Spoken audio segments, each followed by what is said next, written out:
Hello everyone and welcome back to the Belgian Beer Brothers channel. Cedric here in Antwerp with yet another brand new brew review. And just like the rest of the week, we'll be having another Christmas or winter beer today. And even more so since this beer is literally called winter beer. Or in full, Abbaye winter beer triple. That's a mouthful.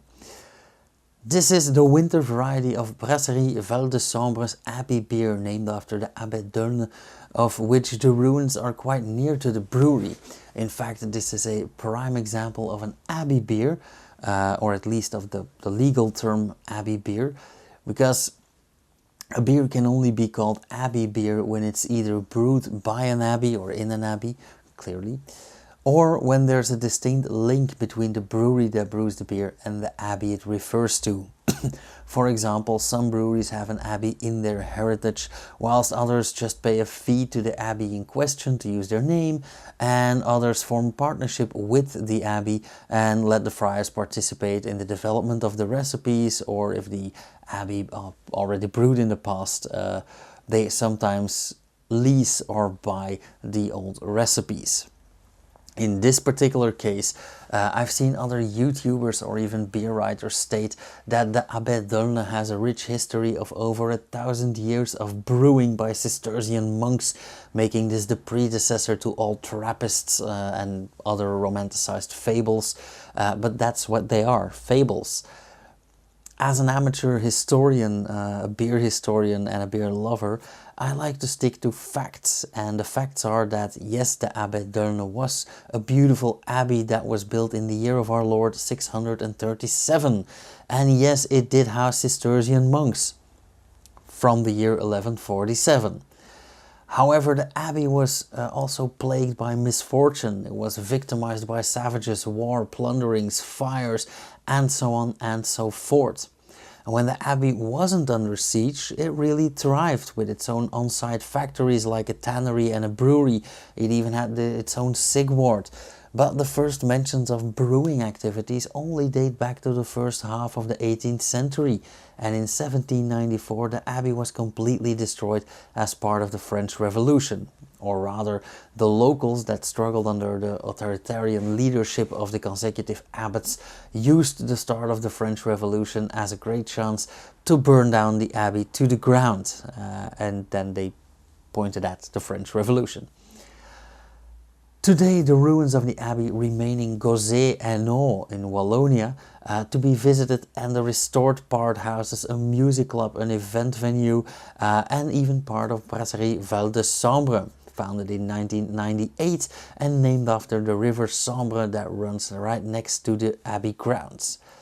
Val de Sambre started brewing a range of tribute beers carrying the abbey's name, with this beer as its seasonal special since the year 2000. Now, the Abbaye beer wasn't a Val de Sambre original, as Brasserie de Dinan brewed it from 1954 until their demise in 1977, after which Brasserie Bavarie in Couillet bought the rights to the name right before their takeover by Brewery De Smet in Opwijk, who was known for their other abbey beers Affligem and Postel, before their absorption into the Heineken group between 2000 and 2003, the Abbaye brand was sold to Val de Sambre in 1999. Now, Val de Sambre has no bottling plant, so bottling is conveniently done by Brasserie du Boc in Ivoire, another brewery named after a river and best known for Tête de Mort, Gauloise, Blanche de Namur and Saison 1858. As the name states, this is a winter beer. Now, why not a Christmas beer? Well, very simple. After Christmas, or by extension New Year's, people aren't interested in Christmas beers anymore. Call it a winter beer and you're good to keep selling it until the end of February, because March is kind of the month of spring. This is a prime example of simple marketing and consumer psychology. And yes, we are all subject to that, even I. Unlike most triples that we know or think of, the Abbaye Winter Beer Triple is a dark triple. It's a 9% ABV dark triple brewed with caramel malts and spices and, in their words, a discreet touch of hops. One thing I noticed is that the wort has a density of 18 degrees Plato and the end product has an ABV of 9%, meaning it has no leftover sugars whatsoever. So I am very intrigued. Now let's take a look at this bottle and have a taste. If you see this bottle, you'll probably notice why I bought it. I saw this in a local supermarket. It is a very, it's a fancy bottle. This is plastic wrap. This is not Emmaille or not printed, but it has a very fancy sleeve, and again, very much focused on export.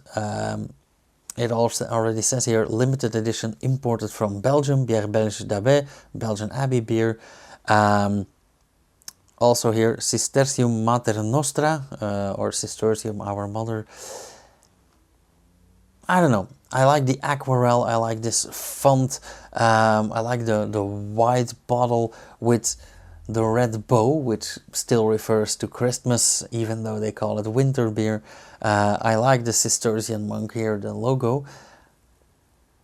On the other hand, I'm not a big fan of brewing exclusively for export.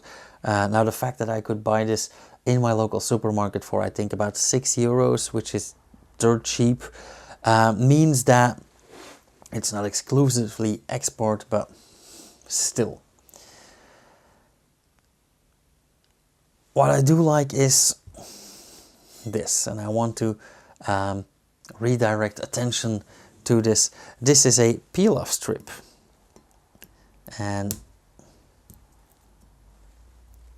of course I clip my nails, but these are Statiegeld bottles or fund bottles, and because of this strip, these are easy to peel off, which is not just good to get your 25 cents back,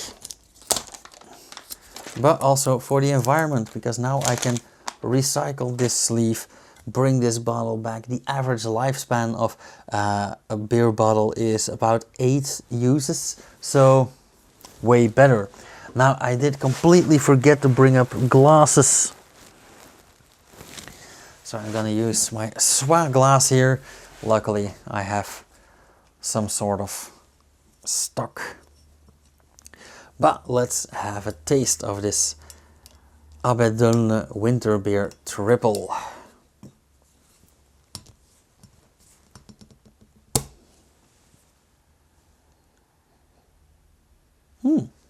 Quite special.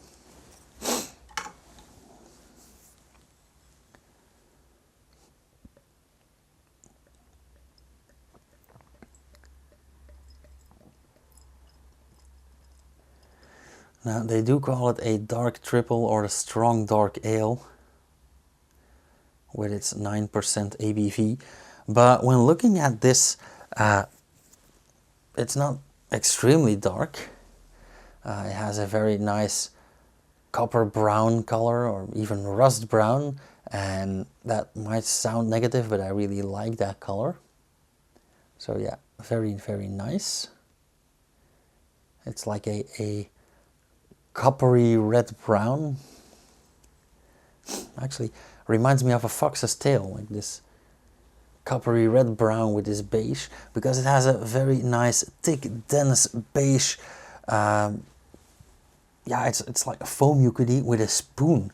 I like this kind of foam. It is very highly carbonated, very active.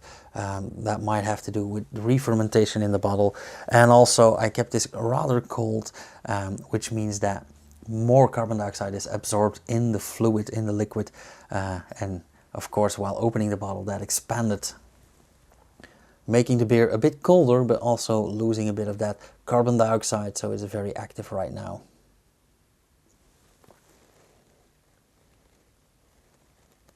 Oh wow. This smells like, in Flemish we say een boterham met siroop. It's like a sandwich with syrup, with pear syrup spread. So a bit of carbon dioxide, but not too much actually.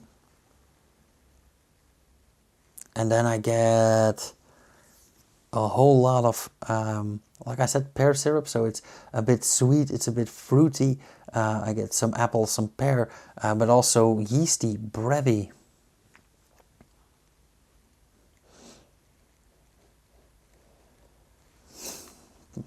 Very nice, very beautiful, very reminiscent of the olden days. Yeah, I'm getting a bit melancholic. Also, look at that. That head of foam keeps growing because it's such an active beer. Which reminds me that I might want to close off this bottle. Let's have a taste. Cheers!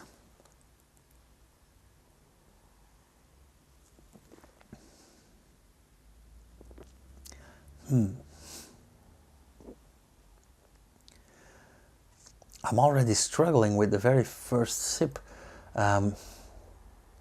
Very first off, initial flavor, carbon dioxide, brown sugar. But then, as the fluid rolls over the tongue, again, I get that pear syrup. I get a bit of licorice.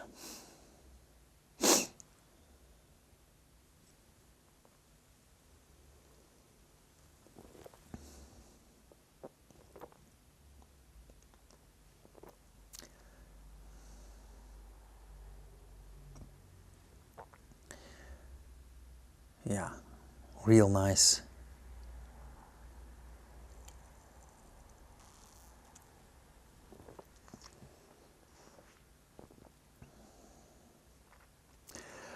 Yeah, I get that pear syrup, I get a bit of candied sugar, but really, really, really heavily carbonated.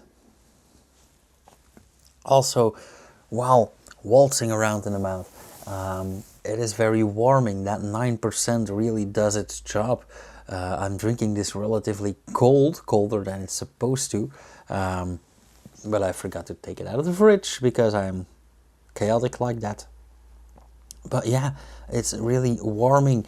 That is that wintry feeling.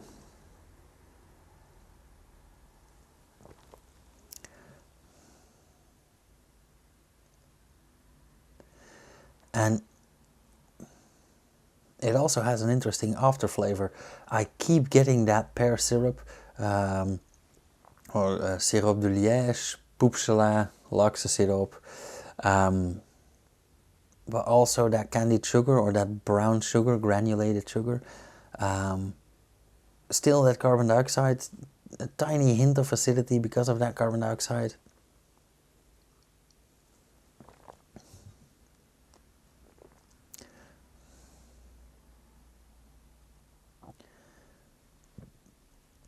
A bit boozy in the aftertaste as well.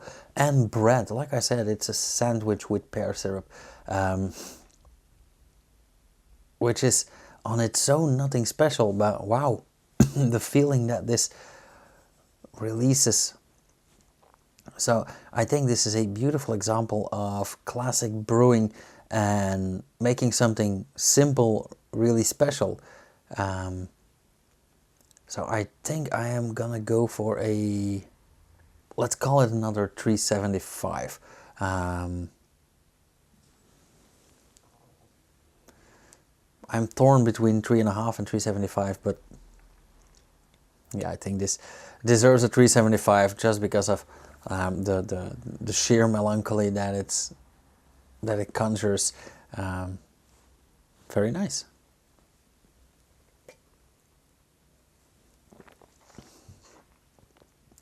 Okay, you guys, I hope you liked this video. I hope you learned something.